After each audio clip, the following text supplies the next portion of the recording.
чыгып кеткенден кийин ар жактагы өлкөнүн сырлары кандай болот?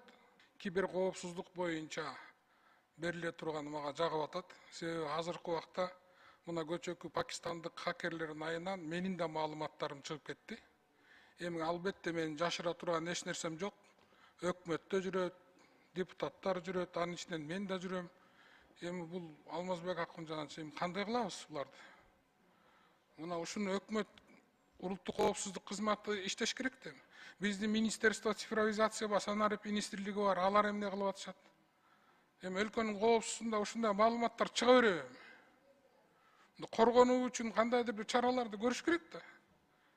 Эми биздин жашыра турган эч нерсем жок, бирок эми ушул неприятно карабайсызбы эми чыгып кеткен? Эми буларга чыгып кеткенден кийин ар жактагы өлкөнүн сырлары кандай болот?